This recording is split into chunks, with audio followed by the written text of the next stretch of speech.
오늘 우리에게 주신 하나님 말씀은 신약성경 누가복음 2장 8절에서 14절까지 말씀입니다.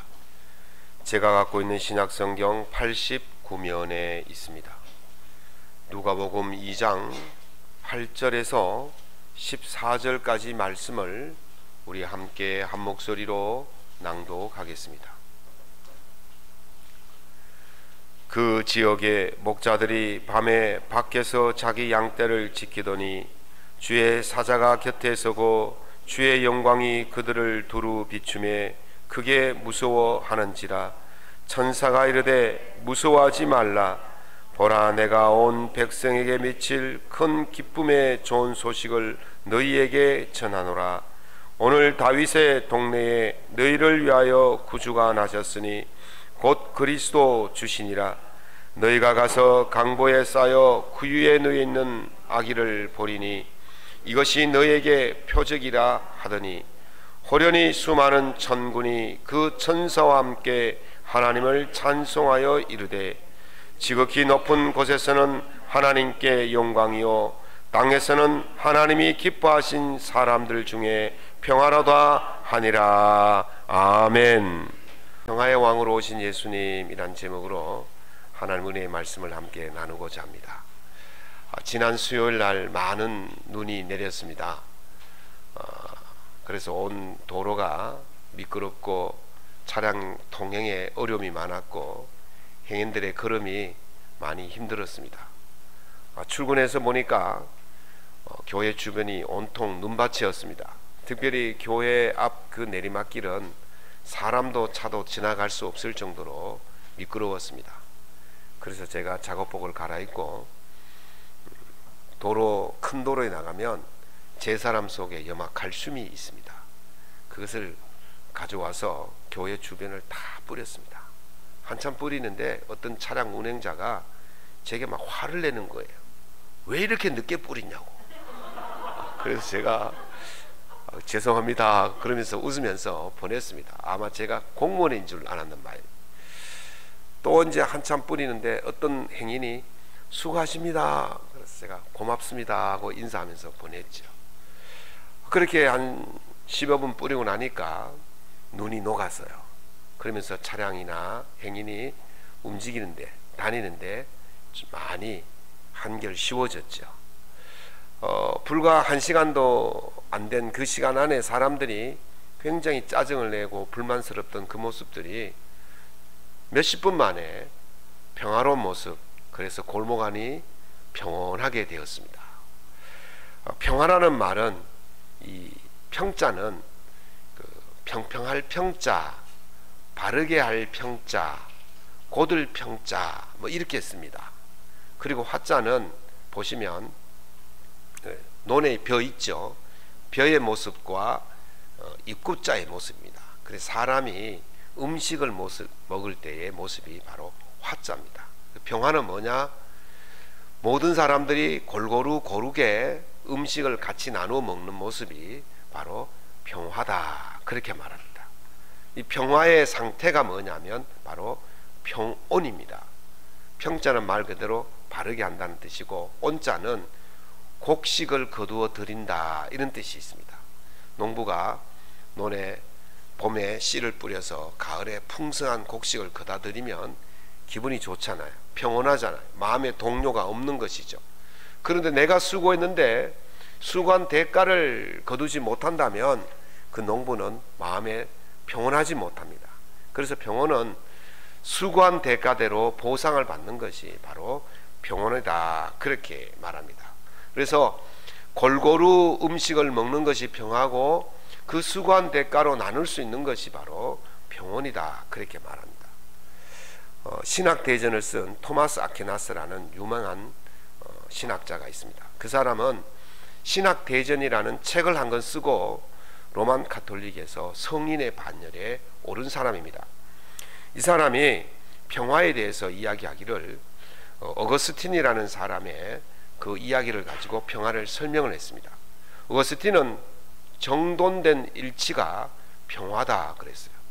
그래서 사람과 사람 사이에 쌍방에 합의된 계약을 통해서 일치가 이루어지면 그것이 바로 평화다, 그렇게 말하는 거예요. 그러니까 합의된 평화, 이것이 평화다 말하는데, 합의된 평화가 뭡니까? 일치된 평화죠. 그런데 이것이 문제가 뭐냐면 쌍방의 합의로, 동등한 합의로 이루어질 때의 평화지, 일방적으로 한 사람이 강요에 의해서나 힘에 의해서 합의가 되어지고 계약이 되어지는 것은, 그것은 진정한 평화가 아니다, 그렇게 본 것입니다.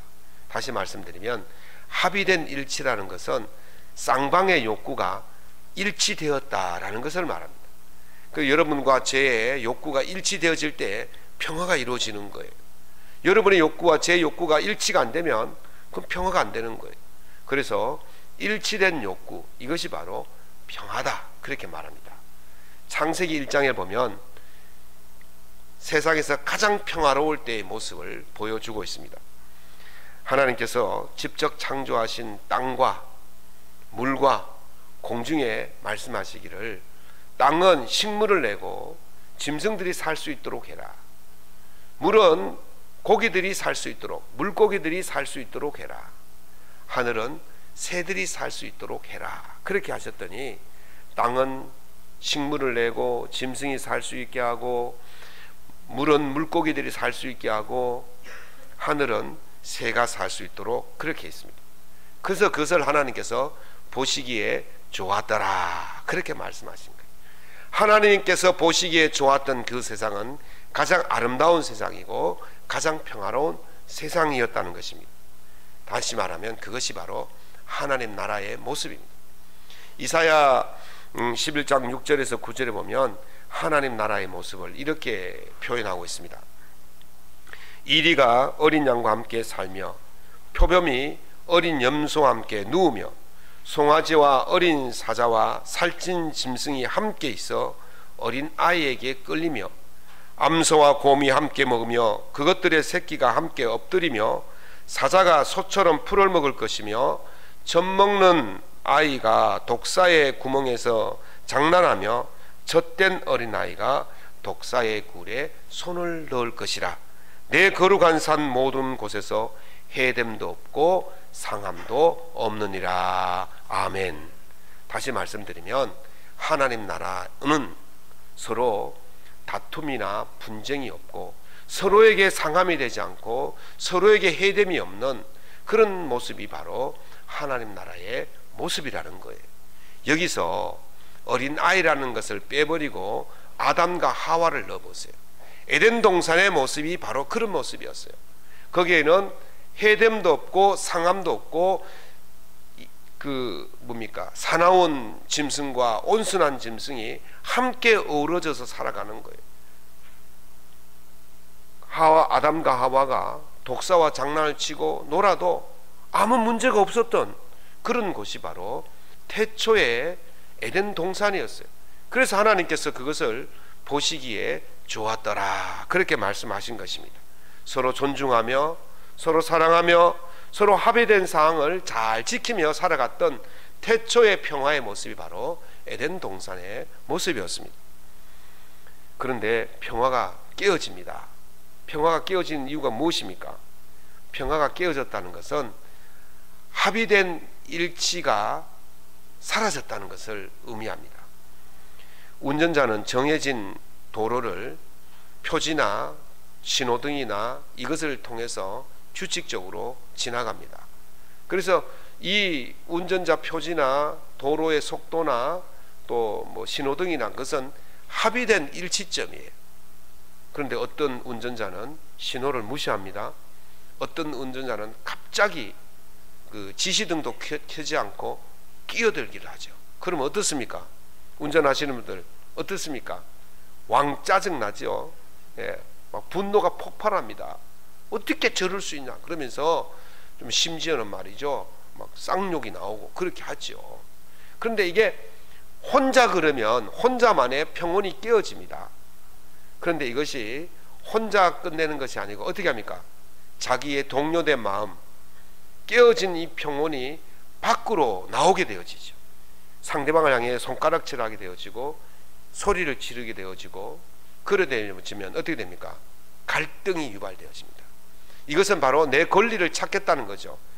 내 권리를 깨뜨려버린 그 사람에게 공격하는 것입니다. 그러면 쌍방이 충돌이 일어나게 되어지고 결국은 평온이 깨어지고 평화가 깨어지게 되는 것입니다. 하나님께서 천지를 창조하시고 에덴 동산을 만드시고 인간을 거기에 두시면서 말씀하시기를 생육하고 번성하고 땅에 충만하고 땅을 정복하고 다스리라, 이런 오중 축복을 주셨어요. 단 한 가지, 너희들이 이 모든 것을 다 누릴 수 있지만 한 가지 하지 말아야 될 것이 뭐냐면 에덴 동산 중앙에 있는 선악을 알게 하는 나무의 열매를 먹지 말라 그랬어요. 10,000가지, 100,000가지, 1,000,000가지는 우리가 다 누릴 수 있지만 단 한 가지는 하지 마라. 그래서 하나님과 아담과 하와가 합의가 되었어요. 그걸 안 하기로, 그리고 나머지는 다 누리기로. 그런데 어떻게 되었습니까? 아담과 하와가 뱀의 유혹을 받고 그 하나님과의 합의를 깨뜨려 버렸습니다. 그러므로 인해서 에덴 동산의 평화가 사라지게 되어진 겁니다. 평화가 깨어지니까 그곳에 찾아온 것이 뭡니까? 죽음과 죄가 찾아오게 된 것입니다. 전쟁은요, 국제적인 합의를 깨뜨린 결과입니다. 국제적인 합의, 질서를 깨뜨린 결과로 수많은 사람들이 죽고 사륙이 되어지고 파괴가 일어나는 끔찍한 세상이 되어진 것입니다. 기후변화는 우리가 자연과의 약속을 깨뜨려 버린 것입니다. 그것으로 인해서 홍수가 나지 말아야 할 곳에 홍수가 나고, 춥지 말아야 할 곳에 추워지고, 덥지 말아야 할 곳에 더워지고, 그런 끔찍한 일들이 일어나게 되어진 것이죠. 바로 그것은 합의가 깨뜨려진 거예요. 하나님과 합의가 깨뜨려져서 죄와 죽음이 다가오고 국제 질서가 깨뜨려지면서 엄청난 사륙의 현장이 일어나고 자연과의 질서가 합의가 깨어지면서 자연의 질서가 파괴되면서 기후변화에 통해 엄청난 재앙이, 자연재해가 일어나게 된 것입니다. 고대 사회는 이 질서를 바로 잡으려고 많이 애를 썼습니다. 고대 사회의 질서를 바로 잡는 방법은 바로 힘이었습니다. 힘을 통해서 균형을 유지하고 힘을 통해서 질서를 세워가려고 했던 것이죠. 그러면 평화를 지금에 어떻게 다시 이룰 수 있겠습니까? 다시 질서를 세우는 방법이에요. 이게 인간의 방법이에요. 공자는요, 궁군 신신 부부 자자 그랬습니다. 궁군이란 말은 임금은 임금다워야 하고, 신하는 신하다워야 되고, 아버지는 아버지다워야 되고, 자녀는 자녀다워야 된다. 이 말이 무슨 뜻입니까? 바로 자기의 역할에서 최선을 다해서 역할을 충실히 감당하라는 거예요. 그 역할에서 아버지와 아들의 역할에 질서를 세우고 임금과 신하의 역할에 질서를 세우는 것, 이것이 바로 평화를 유지하는 방법이다, 그렇게 말한 것이죠. 신하가 임금을 자리를 넘보고 자녀가 아버지의 자리를 넘보면 이것은 질서가 깨어지는 것입니다. 그래서 이 질서를 세우기 위해서 무던히 애를 썼고, 이 질서를 세우는 방법이 뭐냐? 그것이 바로 힘이었다는 거죠. 힘을 통해서 임금의 권위로 신하를 누르고 아버지의 권위로 자녀를 누르고, 그렇게 해서 질서를 세워갔던 것이 고대 사회의 모습입니다. 고대 로마의 모습을 보시면 잘 알 수 있습니다. 이 시대의 그 질서, 이 시대의 평화는 팍스 로마나 그랬어요. 로마에 의한 평화. 로마가 어떤 평화를 세웠습니까? 무엇으로 평화를 세웠습니까? 힘으로 세웠어요. 힘으로 세운 평화의 결과였습니다. 이 힘으로 세운 평화는요, 모두가 누리는 평화가 아니에요. 이긴 자만 누리는 평화예요. 승자만 누리는 평화고 힘 있는 자만 누리는 평화예요. 로마가 모든 나라를 지배했지만 로마 시민, 로마 국민들만 행복하고 평화로웠지, 그 지배받는 민족들 어떻게 했습니까? 그들은 착취당하고 억압당하고 구속당하고 모든 것을 빼앗기고 심지어 생명까지도 자기들이 빼앗기는 그런 끔찍한 세상이 바로 힘에 의한 평화의 세상이었다라는 말입니다. 다시 말하면 세상이 추구하는 평화, 세상이 가져올 수 있는 평화는 힘에 의한 질서를 세우는 것이고, 그 힘에 의한 질서는 모두가 누리는 평화가 아니고 승자만이 누리는 평화, 이긴 자만이 누리는 평화, 패자와 진자는 한없이 슬퍼하고 당할 수밖에 없는 그런 평화였다라는 것을 보여줍니다. 결국 진정한 평화는 인간의 힘으로는 할 수가 없다는 것입니다. 진정한 평화는 예수 그리스도로만 가능할 줄로 믿습니다. 오늘 본문은 그 하나님의 약속이 이루어졌음을 알리는 말씀입니다. 누가복음 2장 10절 11절을 보시면 온 백성에게 미칠 큰 기쁨의 좋은 소식을 너희에게 전하노라. 오늘 다윗의 동네에 너희를 위하여 구주가 나셨으니 곧 그리스도 주시니라. 아멘. 천사들이 전하여 준 소식은 누구에게는 좋고 누구에게는 나쁜 그런 소식이 아니에요. 모두에게 좋은 소식입니다.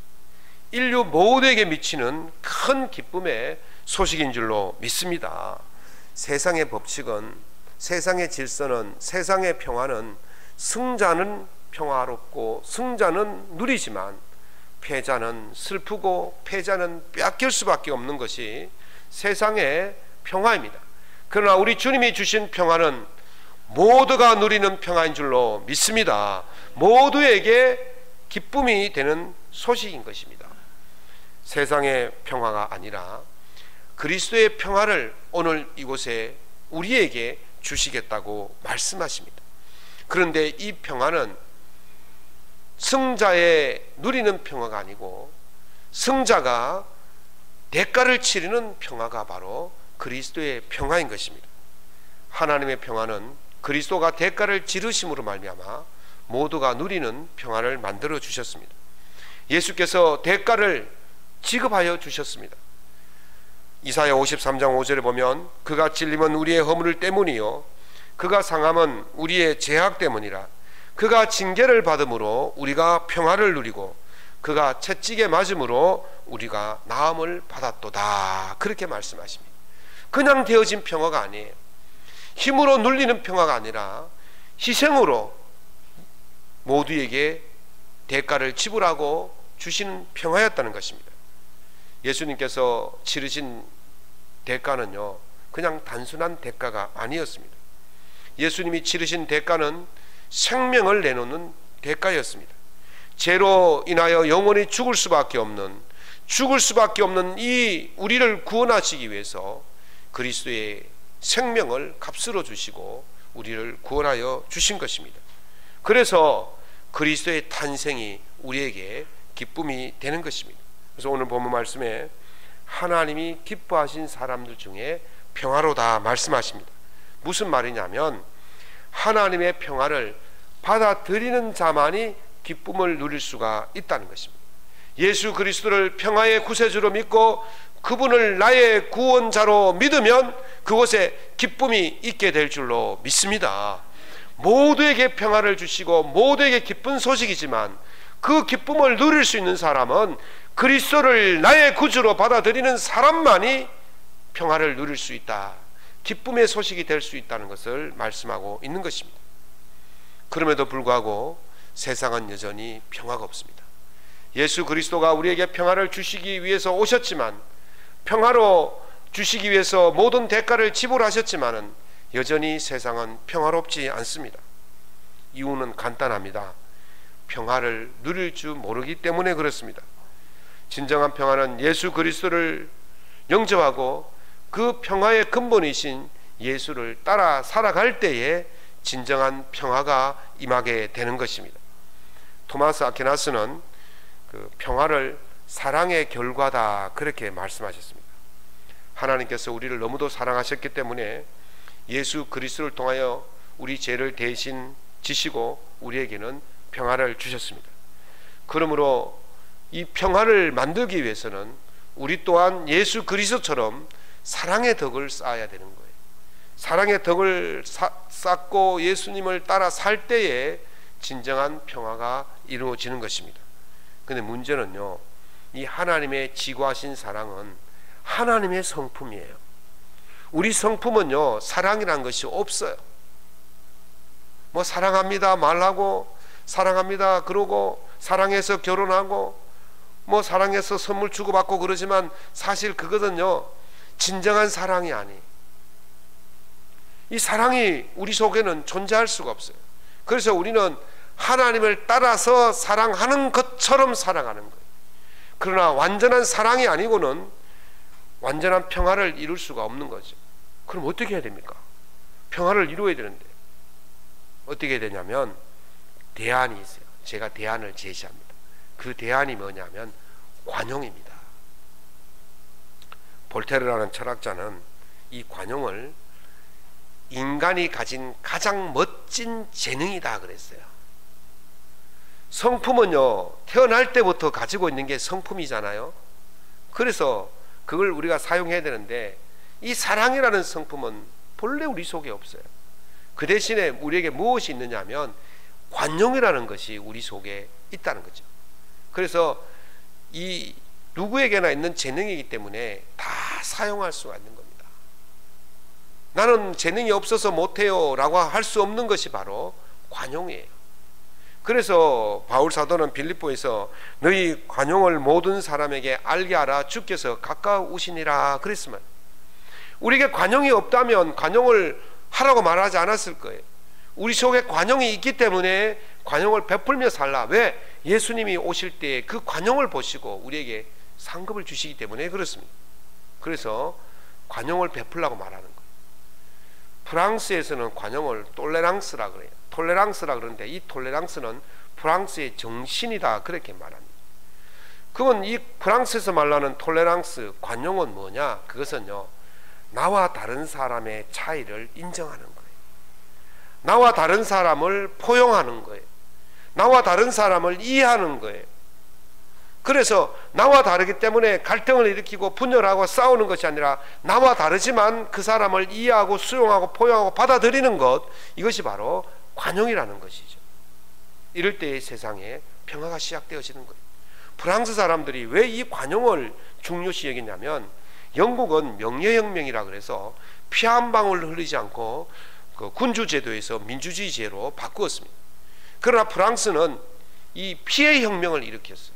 왕정 국가를 타도하고 이제 그 시민 국가가 되었지만 또 그 시민들 사이에 갈등이 일어나면서 서로 좌와 우 이렇게 갈라지면서 죽이고 죽이는 그런 엄청난 피를 흘리고 나서야 그들이 깨달은 것이 있었어요.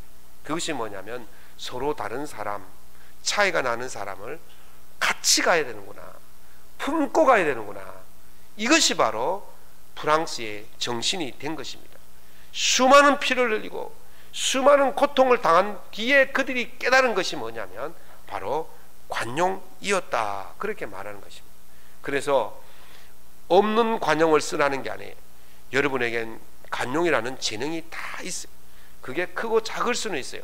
5달란트, 2달란트, 1달란트는 있지만 없는 사람은 없어요. 다 관용이 있는 것입니다. 그래서 서로에 대한 차이를 인정하고 서로를 이해하고 서로를 포용할 때에 이 땅에 예수님이 주신 그 평화를 우리가 이루어 갈 수가 있는 것입니다. 우리가 남들에게 관용을 베풀 수밖에 없는 이유가 있어요. 왜냐하면 볼테르라는 철학자는 이렇게 말해요. 우리는 오류와 약점 덩어리이기 때문이다 그렇게 말했어요. 다시 말하면 내가 남을 비판할 수 있는 그런 자격이 안 된다는 거예요. 왜? 내게 허물이 많기 때문에. 예수님께서 뭐라 그러셨습니까? 내 눈에 있는 들보를 빼내고 나서야 남의 눈에 티를 빼내줄 수 있다고 말씀하셨어요. 나는 다른 사람들보다 더 큰 허물이 있고 오류가 있는데 계속 다른 사람을 향하여 손가락질하고 비판하는 그런 삶을 살지 말라는 거예요. 아, 내가 이런 못난 점이 있구나, 내가 이런 부족한 점이 있구나. 그러니까 다른 사람의 허물도 용서해 줄 수가 있게 되어지고 덮어줄 수가 있게 되어진다는 사실입니다. 그러므로 사랑하는 성도 여러분, 여러분 속에 관용이라는 재능이 있으니까 그 관용이라는 재능을 활용할 수 있기를 바랍니다. 사용할 수 있기를 바랍니다. 예수 그리스도께서 이 땅에 평안을 주시기 위해서 우리를 사랑하시면서까지 자기 자신을 죽이셨는데 우리는 용서한다는 말, 이해한다는 말, 이 정도도 못한다면 그는 그리스도인이 자격이 없는 것이죠. 예수님은 말씀하시기를 너희가 비판하는 그 비판으로 너희가 비판을 받을 것이요 너희가 헤아리는 그 헤아림으로 너희가 헤아림을 받을 것이다 말씀하셨습니다. 내가 상대방을 비판하면 분열이지만 내가 상대방을 헤아리면 그곳에 평화가 임하게 될 줄로 믿습니다. 그것으로 예수 그리스도의 평화를 이 땅에 심고 살아가는 것입니다. 예수님께서는 합평케 하는 자는 복이 있나니 저희가 하나님의 아들이라 일컬음을 받을 것이라 말씀하셨습니다. 합평케 하는 자, 평화롭게 하는 자, 그가 하나님의 아들입니다. 사랑하는 성도 여러분, 이 땅에 평화를 주신 예수님, 평화를 주시기 위해서 이 낮은 곳까지 오신 예수님, 평화를 주시기 위해서 죽으신 예수님, 평화를 주시기 위해서 부활하시고 다시 오실 그 예수님을 생각하면서 오늘도 주님의 그 발자취를 따라서 관용하며 평화를 나누며 살아가셔서 하나님의 아들이라 일컬음을 받는 복된 성도들 될 수 있기를 예수님 이름으로 축원합니다.